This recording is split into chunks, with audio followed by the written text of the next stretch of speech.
So today is Friday the 9th of March and it must be about 1:30 now, and I just want to give the situation a little bit. If there's nobody outside, I'll be able to speak out here. Hopefully there's not too much wind. So what's happened is, as you all know, I was supposed to get internet and a working telephone line today. Now, basically, Sky have fitted my television within the first week, but they couldn't do the telephone line and thus the internet on the same day, so they had to book another appointment for that, and that was 3 weeks.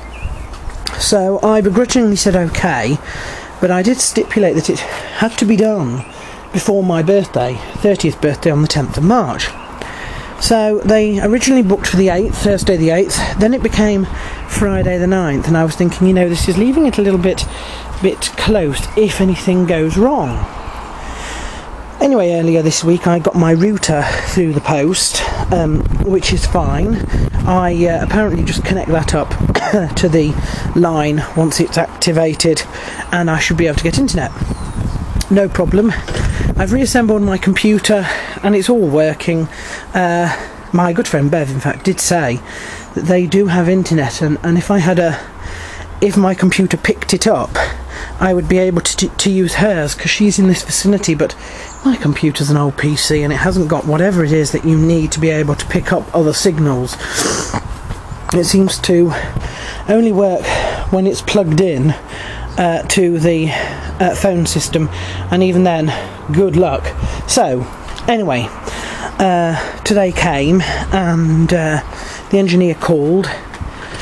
He could have done any time between 8 and 1 in the afternoon, and he came about, must have been about 9, and he sorted it out. He put in a new little thing. I'll show you. Where are we? If I just zoom you in down here, he put in a new little box. Now, to my surprise, the guy that came was from BT, and I said, hang on, I said, I'm with Sky, and he said, Sky don't actually have their own sort of plugs.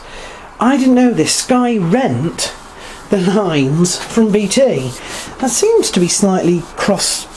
I don't know how that works competitive wise, but anyway. So I said, well, in here I've noticed the 2 plugs. I said, there's one down here near that gas fire there, and I said, and the other one is over there in the corner. And he looked at that and he said, oh no, you can't use that at all, because that is Virgin Media. And outside the front door, I don't know if the guy is still in his van or not, but outside the front door, I'll just show you quickly.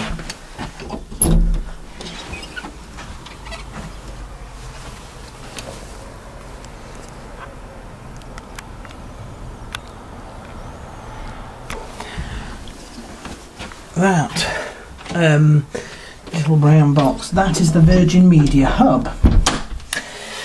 So the guy said, we've got a problem, he said, and I thought, oh shit, what's wrong? And he said yes, he said, I can't find the BT hub.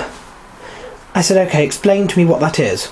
And he says, well, it's a little box basically on the outside of the house that the inside phone line connects to connect to the underground system. Oh, I said, well, we haven't got one by the looks of it. And he had a look around. He said none of the houses have. He said, what this means is you will have a junction box somewhere. Now, I'm sure you've walked down the street and wondered what those stupid green metallic big box things are. They are BT phone hubs, okay? And one hub can supply a lot of homes, because let's just say the hub for this particular house has been located, and I think it must be 500 metres. Did he say 500 metres? it's in that direction. It's basically almost at the roundabout between Skipton Road and Ripon Road. This poor guy. Anyway, he said there are two types of BT workers. He says there's overground engineers and there's underground engineers. He said, and I'm an overground engineer. He said, all I can do is fix this bit here. He said, I can only connect it to the underground system if you've got a hub on the outside of your wall.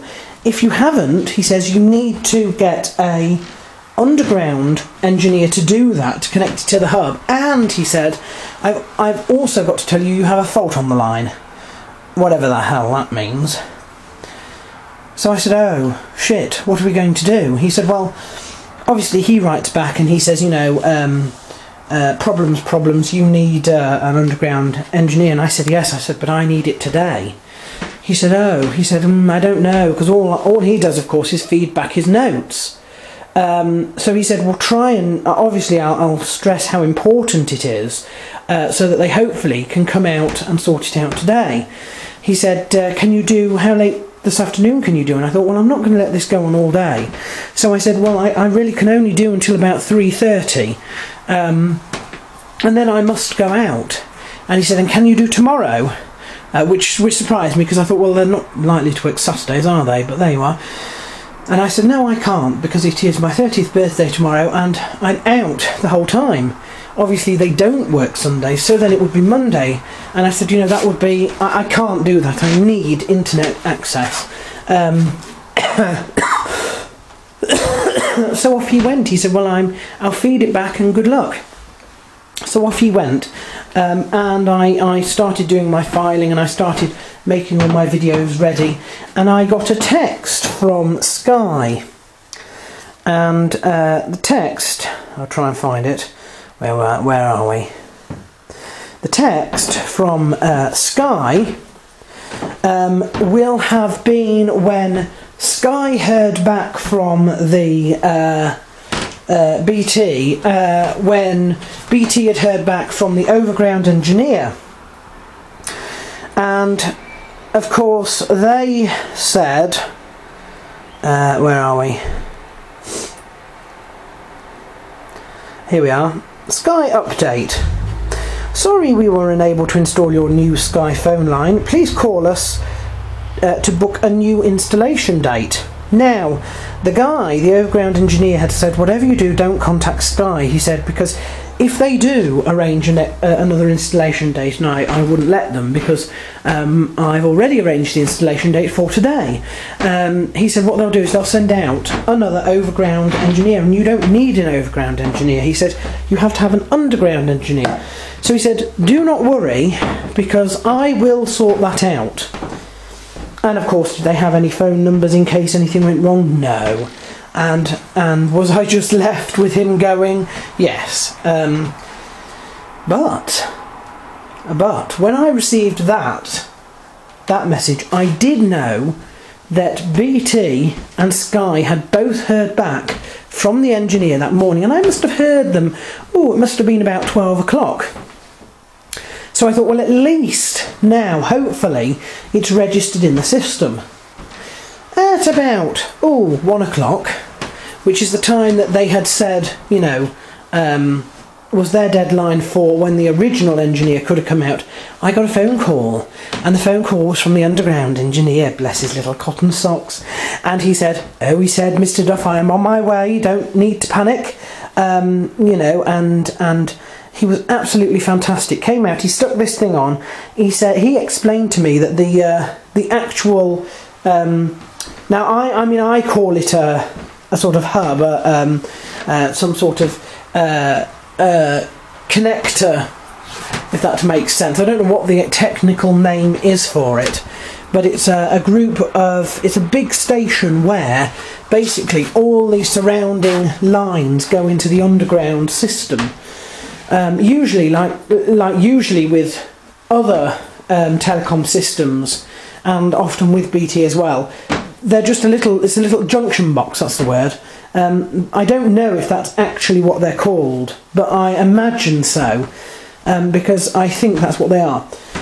So anyway, he said, I will have to be working down at the junction box. And I said, well, where's the junction box? And he said, next to the roundabout on Skipton Road. And I thought, my God. I mean, it's not far, but it's far for that sort of thing. It's a good 5 minutes walk from here. Particularly if you're going the long way like he did, all the way down Markenfield Road, all the way down Harewood Road, then all the way down Skipton Road to the roundabout. It's quite a long way. I mean, I cut through, and it still takes me about 5 minutes to get to the base of New Park Hill, which is roughly where that junction box is. So anyway, he said, and you're having to go out at 3:30. He'd obviously heard this. They'd obviously made it very clear that he didn't have a lot of time. He had to work really, really quickly. And he said, "Oh, I hear you're going out at 3:30." He said, "So at least that will give me, a while to work on it." And I said, "Yes." And then I thought, it might have been a bit mean then to tell them that I had to go out when I suppose I didn't really. I could put off my plans, but basically, I am very. If he gets this working, I shall be incredibly impressed with British Telecom. Really impressed, because to manage to get this done in this one day, working to my time schedule, basically, when they're subcontracted by Sky. Sky itself, I don't think really knows what's going on at the moment with me. It would be absolutely amazing. So now, whilst he's working away somewhere about, well, maybe a third of a mile in that direction, I don't know, something like that, I suppose I had better get back to my filing and stuff like that. But I thought I would make a video about this, because of course I considered doing a rant, obviously. And if one considers doing a rant when they make mistakes, and I think if they go beyond the Call of Duty, which for a big company this is, to be this coordinated, then they do deserve a sort of recognition video. So, that's what this is. More happiness. And Jojo is squeaking somewhere down there. Where is he? He's in his, there he is, squeaking away.